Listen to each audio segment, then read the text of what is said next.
Unlock the unwritten rules of real estate marketing.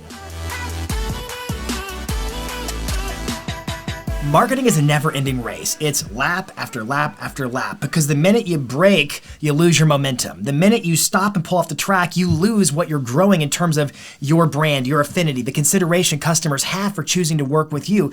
Marketing is a race that never ends, but the challenge is it works better for some than others. Why? Well, when you peel back the layers of the onion and you look closely in terms of what are the underpinning governing laws and principles of not just marketing, but real estate marketing, then you start to get answers about why does it work better for some than others. So today, we peel back the layers of the onion and we talk about the unwritten rules, the underpinnings. Some are psychological, some are tactical. What makes real estate marketing work the way it does? Because let's be candid, real estate is a little bit different than other businesses. I have met lots of marketers who work for agencies and they get into real estate marketing and they don't quite understand how the business works, but it's unique because real estate is a local business, but it's also a personal brand style business because people are choosing to work with you, the individual. So when you market a real estate business, in a way, you're marketing a local personal brand together, which makes it unique. So today's video is about cracking the code to give you the knowledge so you can wield marketing to bring about the results you've always wanted in your business. Welcome to This Week in Marketing. My name is Jason Pantana. I'm your host, and I'm so glad you're here. If you're new to the channel, please make sure to tap that big red subscribe button. And there's a bell icon right next to it that if you tap it, you'll enable notifications. So whenever new videos just like this get published, you're the first to know about it, and therefore the first to act upon everything you learn in today's video and future videos. So make sure you do that. And without further ado, let's dive into our topic, the unwritten rules governing why marketing works the way it works in the real estate industry specifically. Now, you may be watching today as an agent or a team leader. Perhaps you have somebody who's helping you with your marketing. It could be an admin, it could be a virtual assistant, it could be an agency. Whoever is assisting you with your marketing, consider sharing this video with them because it will help them help you significantly. So without further delay, let's dive into our topic, the unwritten rules of marketing. Now, today's video is going to make you think. Today's video is going to be, on some levels, philosophical marketing. Why does marketing work the way it works? And the first question you have to wrestle with in the real estate space specifically is, what is the job of marketing? What is the purpose of marketing? Really, if you zoom out and take like a 30,000-foot view of marketing, what is the purpose of this? You'll find that marketing serves two primary functions when it comes to marketing a real estate business. Marketing is responsible for brand awareness. If people don't know you exist, they can't possibly work with you. And it's responsible for lead generation. It's not one or the other, it's both. It's brand awareness and lead generation. The question many wrestle with is, which one comes first? Is it build a brand that attracts business and you get leads by attraction marketing? Or is it lead generate to a cold audience and then brand yourself to position and win trust over time? And the answer is yes, it's both. Never lose sight of the fact that in your marketing, it takes both. It's both about building a brand and it's about generating leads. If, for example, you just generate leads and you don't do any of the brand awareness bit, then it's just kind of a luck of the draw. Either you catch the right person at the right time or not, but the reality is they have no trust for you. They're not going to want to work with you long term because you haven't established a brand. A strong brand makes lead conversion improve. A strong brand attracts people's consideration in business. Now, on the flip side, if all you're doing is branding, I think of a fisherman who's chumming the waters. They're just throwing out bait. They're branding, but they're not actually casting lines. They're not casting nets, they're not lead generating, then you're hopeful the fish are effectively going to jump in your boat, but you have to have mechanisms in place to actually catch the opportunities. It's both. Effective real estate marketing requires both. It's building a brand that attracts business and wins trust, and it is lead generating. You have to get folks to raise their hand and say, yes, I'm in market to take action on what you've just offered me. Hey, if your wheels are turning about, oh, I get it, this is why I'm doing marketing, but now you're in a position of, I really need some trainings and steps in terms of exactly how to execute the marketing plan, then make sure to check out Marketing Pro. It's a series of 3 online courses hosted by me. They are video recordings. You can watch them as many times as you want.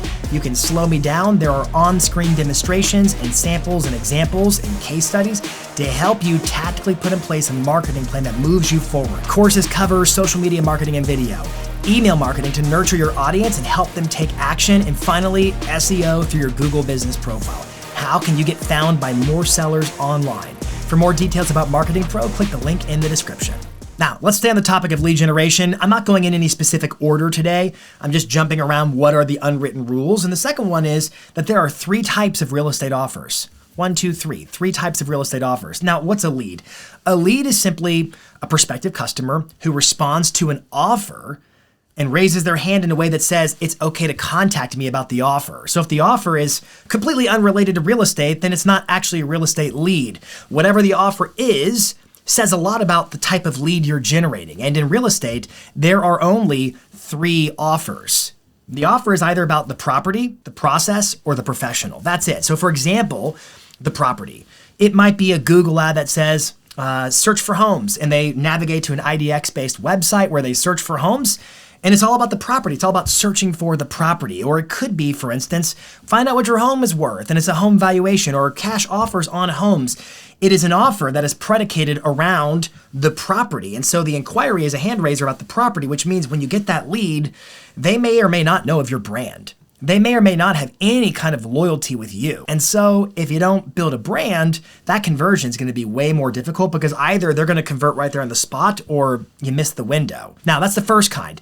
And that kind of offer tends to generate the most leads. You can get the most volumes of leads, the most, through property-based offers. Search for homes, get a home valuation, etc. Now, the second type of real estate offer is all about the process. Think about somebody who sends a postcard to a geographic farm and it says, scan the QR code to register for our upcoming seller seminar. When that so-and-so scans the postcard, that QR code, they're doing so predicated around the idea of, I want to learn the process to sell my house. Or it could be a new construction workshop or a build your custom dream home workshop.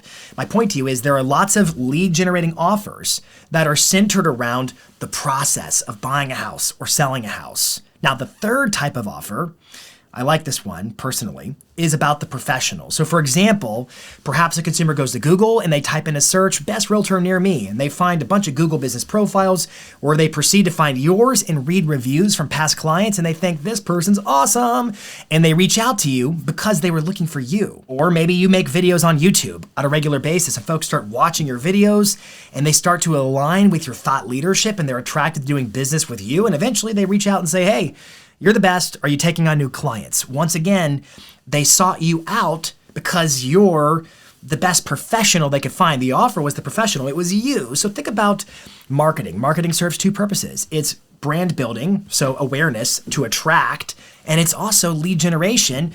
Lead generation is we typically pigeonhole it into property-based offers, but the reality is there are 3 offers. It can be about the professional, the process, or the property. Keep in mind, based upon how the person responds to whatever offer you give to them, gives you a great indication of how you should meet them where they are to get them to the next steps. So that's the second principle of real estate marketing, is recognizing there are 3 types of real estate offers. Which one did somebody respond to, and how are you wielding all 3 effectively? Now, the reality is you can get more property-based leads. They take a little bit more effort because they weren't looking for you. They got you when they were looking for a house or a home valuation. And so that's why your brand matters so much. But it's also about the process and about being the professional, the consummate professional whom they can reach out to based upon watching your videos, based upon they keep seeing your value add postcards or your newsletter that you distribute to your geo farm. There are lots of ways to position your expertise as the professional with whom they want to work. There's 3 types of real estate offers. Which ones are you leveraging to generate leads? The third principle of real estate marketing is what I call multi-channel marketing magic. In human psychology, there's a principle known as the frequency illusion. In fact, we've covered it on this show before, but it bears reminding because it's super critical in your marketing endeavors. The frequency illusion explains a lot about why marketing works the way it works. And what it says in the context of marketing is that when a prospective customer is exposed to your brand through a variety of communication channels, maybe they see a billboard every so often, maybe they get a postcard every so often, maybe they're on your email list every so often. When they're exposed to your agent brand through a variety of channels, it creates an illusion that they are seeing your marketing more frequently than is actually the case. It's actually building your brand faster at a compound rate when you divide through multiple channels. So the principle here is, if you're going to start a geographic farm, for instance, don't just send out postcards. Sending out postcards makes the postcards less effective than they would be if layered and paired with other marketing channels. So for example, again, it could be billboards, it could be email lists, it could be door knocking or other prospecting-based types of communication channels. But the principle to bear in mind is that, hey, if you're gonna market to an area, market across a variety of channels. Multi-channel marketing magic, because when you have your marketing here and there and over there and there too, it creates the illusion that your brand is bigger and everywhere more frequently than is actually the case. It helps your marketing get remembered, and if your marketing gets remembered, people can take action on your marketing more readily than if they ignore it or never knew it existed. Now let's double down on this principle. Number 4 is, I see you everywhere. That's the magic phrase of real estate marketing, specifically through the lens of branding. Oh, you're that agent. I see you everywhere. And the reason that line matters so much is because it indicates that you are not a secret agent. It indicates that you are on their consideration set, on their radar. You have risen above that waterline and they know you're there. Now, diving back into the human psychology aspects of all of this, there's another principle that has a really profound impact on why marketing works more effectively for some than others, and it's called the mere exposure effect. And what the mere exposure effect effectively says is that when customers get used to seeing and hearing from your brand, your communications, if you will, over and over and over and over again, over time, it creates this sense of familiarity. And familiarity is often confused for trust. Think about it like this. When you keep publishing videos again and again and again, or keep sending emails again and again and again, or keep sending postcards again and again and again, over time, the consumer begins to start expecting your communications. And because they keep happening, it breeds within them the sense that, oh, this is legit. They keep doing this. They've been there for a while. I can put trust in them. It creates familiarity. And what the mere exposure effect says, again, in a business context, is that people like doing business with brands and businesses with which they're the most familiar. Back to that mere exposure effect in the context of business, it effectively says that customers prefer to work with businesses and or brands with which they are the most familiar. Ergo, never stop marketing. Now, circling back to this notion of building a brand, if you're a quantitative, data-driven kind of person, it can be almost infuriating trying to track and measure the effectiveness of your brand building efforts. Lead generation is relatively easy. Cost per click, cost per result, cost per action. There are all kinds of metrics to measure just exactly how effectively your lead generation efforts are working. But brand building is hard to measure. It's truly hard to measure. For example, if you have radio ads running, and maybe there's a call to action to text a specific number and you get some text messages, but you know there's a profound impact in other channels whereby you're getting a return on that investment from your radio ads. You can't prove it, but you know because you're out there and you're exposed, it's driving conversations, word of mouth, and intangibly, it's bringing traffic and opportunities your way. Well, that's brand. It's hard to measure brand building and your marketing. And with that in mind, here are two metrics I would encourage you to pay attention to. The first is frequency. How often is your marketing happening? It's got to happen on a rotation. Now, can you have too much marketing? Yeah, you can create ad fatigue. You can wear people out. It can get old. And there is a certain tipping point at which your marketing may actually unmarket you. It's too much and it unsells you and gives people the wrong flavor. So let's not be remiss and miss the point that, hey, just because you're marketing at a certain velocity doesn't mean it's the right marketing. Your message matters. What are you communicating matters. What's your brand? It all matters. But most folks who are actively engaged in their marketing probably aren't anywhere close to tapping into ad fatigue when it comes to frequency. So the first thought is, hey, how often are we doing this? For example, one of our Rockstar coaching clients and coaches, David Caldwell, runs YouTube in-stream ads whereby he does a monthly market report and then he targets all the homeowners in his city every single month. And David and I have conversations regularly about frequency. Hey, it's not about doing one for a month and then stopping. It's about again and again and again and again, because eventually, remember, it's that mere exposure effect. You gain that familiarity whereby folks have enough context and trust to want to work with you and consider you, and they're going to remember you. In fact, in marketing, there's the rule of 7. The rule of 7 in marketing says, and this is not just for real estate, it's just marketing in general, and it says that it takes on average 7 times of a customer, a prospective customer, hearing a specific offer before they're ready to act on it.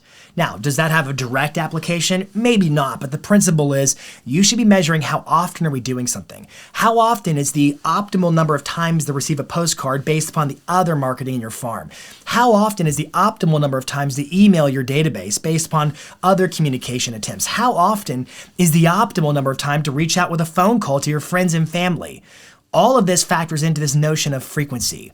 I want them to say, I see you everywhere. Wow, you're everywhere. That signifies that you're on the right track and that you haven't fatigued them, just that you're on their consideration set. Now, the second principle is saturation. Let's go back to the example of David Caldwell again, who's running those monthly market update YouTube in-stream ads, i.e. the skippable commercials before, during, and after videos on YouTube. David pays close attention to, well, how many homeowners are there? What's the sample audience size in my marketplace? And how many views am I actually getting? And so, just for instance, he will turn up the dial on his budget so that he can hit a larger percentage of the sample audience size, because there's this notion of saturation. If you truly want to be seen everywhere, you can't be just marketing on the edges to a few people. If you're going to go after an audience, go after the audience. Don't just skim the surface, make a dent of impact to be remembered. Next up on our list, real estate is and always has been a relationship business. A know you, like you, trust you business, but trust, that's a tricky one. You might be thinking, well, hey, trust, professionally trust, personally trust, which is it? And obviously, you know the answer is professional trust. Your marketing should instill a sense of professional trust, not like, oh, I trust them to walk my dog. No, I trust them to list and sell my house for the best possible terms. Does your marketing cultivate a sense of know, like, and professional trust? Now, know, like, and trust is not limited just to real estate agents. In fact, Phil Jones, author of Exactly What to Say, talks about know, like, trust. And he makes an interesting observation. His observation to real estate agents is there are several other prospective agents in your marketplace who are completely trustworthy in terms of being able to get the job done effectively for a seller or for a buyer. You are not the only agent who could be trusted. So between know, like, and trust, which one matters the most? Well, obviously you have to have all three, know, like, and trust. If they don't know you, you're invisible, you're a secret agent. If they don't trust you, they're not gonna hire you. But like is a differentiator, because there may be other agents who they can trust to get the job done.